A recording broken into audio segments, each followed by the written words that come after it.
তোমার জন্য তো আল্লাহ নবী একটা বিয়ের পাত্র পাঠাইছে আমার কাছে পত্র দিয়া, এখন পাত্রটা দেখবা কিনা। কিন্তু আমি পাত্রটাকে চিনি, একেবারে কালো, একেবারে কুশ্রী, একেবারে ঠোঁট দুটি মোটা, কিন্তু সম্পদ নাই, ঘর নাই, বাড়ি নাই, সব সময় আল্লাহ নবীর দরবারে পড়ে থাকে।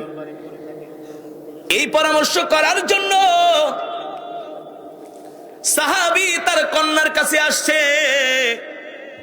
এইদিকে যখন ঘরের দরজাটা লাগাই দিছে, তাকে নিষেধ করে নাই যে ঘরের থেকে অনুমতি নিয়ে তাকে ঘরে ঢুকতে দিবে, কিন্তু সাহাবী কয় না, আমি কালো মানুষ, গরিব মানুষ, আমার কাছে বিয়ে দিবে না।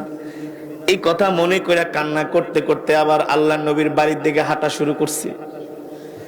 যখন এই কন্যার কাছে যায় বাবা জিজ্ঞেস করলেন, এ মা, আল্লাহ নবী তোমার জন্য একটা পাত্র পাঠাইছে, পত্র দিয়া দেখো তুমি কি করবা। আমি চাই তোমাকে সুন্দর একটা পাত্রের সাথে বিয়ে দিব, যার অনেক সম্পত্তি থাকবে, প্রভাব প্রতিপত্তি থাকবে। দেখে কন্যা কি বলি। এই কথা শোনার পরে আবু আইয়ুব আনসারীর কন্যা বলে, আব্বা আপনি কি বলেন? রাখেন আপনার টাকা পয়সা, বাড়ি গাড়ি, সুন্দর পাত্র, আপনি কি জানেন না এই পত্র লেখা কে পাঠাইছে? যিনি মানবতার মুক্তির দিশারি, রহমাতুল লিল আলামিন, ঠিক কিনা বলেন? দো জাহানের বাদশা। আল্লাহ নবীর পত্র, আল্লাহ নবীর পাত্রের কাছে আমাকে বিয়ে না দেওয়া, তাকে ফিরায় দেওয়া মানে আল্লাহ নবীর পত্রকে একটু অপমান বলবো না, মানে ভালো না চোখে দেখা। আব্বা এটা হয় নাকি? কি বলেন না বলেন? আপনি যুবককে ডাক দেন, আমি শুধু তার সাথে বিবাহ বন্ধনে বসবো না, আমি তার খেদমত করতে আমি আমার জীবনটাই কোরবান করে দিব। আমি তার খেদমত করতে করতে আমার জীবনটাই কোরবান করে দিব। আব্বা জান, কখনো এই বিয়ের প্রস্তাব ফিরানো যাবে না। এই বিয়ের প্রস্তাব ফিরায় দিলে আল্লাহ নবী কষ্ট পাবে, আর আল্লাহ নবী কষ্ট পাবে এটা আমি হতেই দিতে পারি।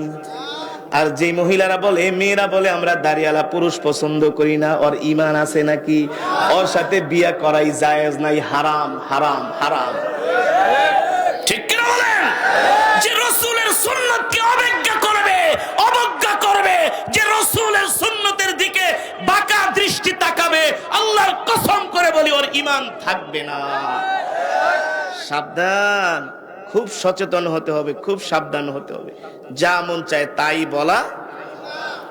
এবার সাহাবী ঘরের দরজা খুলে ডাক দেয়, তালিয়া শাবাব, এই যাওকা, এদিকে আহো। এতক্ষণ কাঁদতেছিলেন, তখন এবার হাসতে আছে।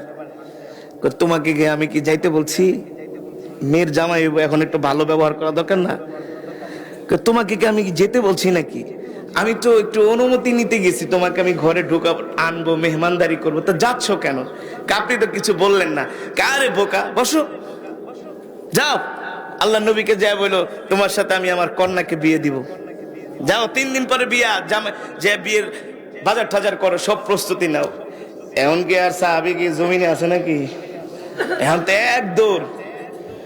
সাহাবীরা জিগা, এই কিরে সাদ, ব্যাপারটা কি? কয় দোষ, মদিনার সবচেয়ে সুন্দরী যাকে বলা হয় হুরে মদিনা, পালি কেমনে? টাকা নাই, পয়সা নাই, বাড়ি নাই, গাড়ি নাই। পাশের বাড়ির জামাইল্লায় 14টার লগে টাঙ্কি মারে, দেখতেও সুন্দর না? বিয়া লাস্টে এমন একটা করছে যায়, ওই যে ধরা খেয়ে গেছে, বেশি গুনাহ করলে যা হয়।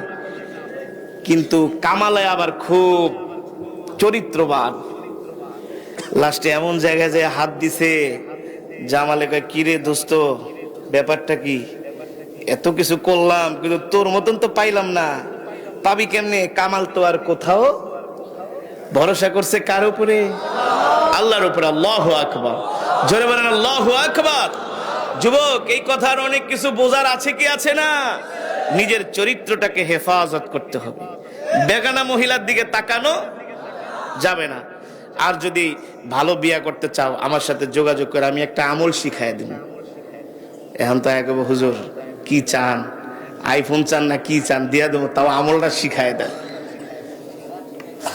এক যুবক সিলেটে গেছে ওয়াজ করতে, হুজুর খিতার হাফেজ সাহেব খুব বিপদে আছি রে, বা আমি খিতা হইছে তোমার, কয় একটা দিন রাইতে ঘুমাইতে পারি না, খিতা করো, একটা আমল শিখায় দাও। আমি কি হয়েছে? কয় খুব বিপদে আছি, একটা আমল শিখাক আমারে, যাতে করে আমি এই বিপদটা থেকে উদ্ধার হইতে পারি। তো আমি ওরে সূরা ইখলাসের একটা আমল দিছি, যে তুমি এই আমলটা 40 দিন করবা। কয়দিন?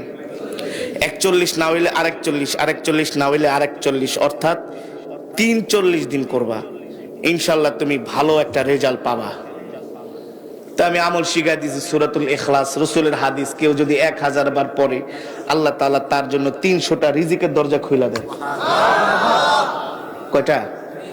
তিরমিজি শরীফের হাদিস, কেউ যদি সূরাতুল ইখলাস 1000 বার দৈনিক অজু অবস্থায় পড়ে, তার জন্য আল্লাহ তাআলা রিজিকের 300টা দরজা খুলে দেয়, যত অভাব অনটন আল্লাহ দূর করে দেয়। সুবহানাল্লাহ, যার বাস্তব প্রমাণ আমি তো শিখাই দিয়েছি। এখন পরের বছর ওয়াজে গেছি, কোবা খালি সাহেব তুমি খিতা শিখাইলা রে বা, তোমার দোয়া এখনো খাম হয় নাই।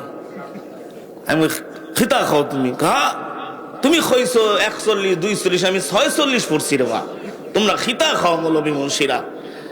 আমি গাই তুমি কি সুন্দর করে ঠিক মতো আমল ঠামল করছো? খিতা খাও না খাও, রাত ঘুমায় ঘুমায় তসবিহ লিয়া শুধু আমল করি। পাশের চাস্তো বেকা, হুজুর আমল যেটা দিচ্ছেন ওটা ঠিকই করছে, মাগার নামাজ একক তো পড়ে নেই। তাইলে কি হবে? তাহলে হবে আগে 5 ওয়াক্ত সালাত পড়ে তারপরে আল্লাহ তাআলার কাছে চাইতে হবে, ঠিক কিনা বলেন? এবার রাসূলের সাহাবী সাদ বলে, এ বন্ধু আমাকে ডিস্টার্ব করো না। কারণ কি? বলে মদিনার সবচেয়ে সুন্দরী কন্যার সাথে আমার বিবাহ। সুবহানাল্লাহ। আর মাত্র 3 দিন পরে তোমাদেরও দাওয়াত, আল্লাহর নবীর দরবারে যাচ্ছি। এবার আল্লাহর নবী দরবারে গেলেন। ভালোবাসার নবী, মায়ার নবী, দয়ার নবী, কত চমৎকার নবী, কত চমৎকার নবী। সাহাবী সাদ ঢোকার সাথে সাথে আল্লাহর নবী মুস্কে হাসি দিয়ে কয়, কি খবর? নবীজি, মেয়ের বাপেও রাজি, মেয়েও রাজি, যাও বিয়ে করো। বিয়ে যে করব, আপনি তো জানেন আমার কিছুই নাই। বিয়ে করবে কিভাবে? টাকা পয়সা নাই। আল্লাহর নবী আরেকটা পত্র লেখা দিলেন, যাও আমার জামাই ওসমানের কাছে চলে যাও। সুবহানাল্লাহ। মালে ধনী ওসমান গনি রাদিয়াল্লাহু তাআলা আনহু, হযরত ওসমান ইবনে আফফান, যাকে বলা হয় জিন্নুরাইন, যার কাছে আল্লাহর নবী 2টা কন্যা বিয়ে দিয়েছেন। সুবহানাল্লাহ। রাহমাতুল্লিল আলামিন বলে, ওসমান যদি আমার আরো একটা কন্যা থাকতো সেটাও আমি তোমার কাছে বিয়ে দিতাম। ওসমান ইবনে আফফান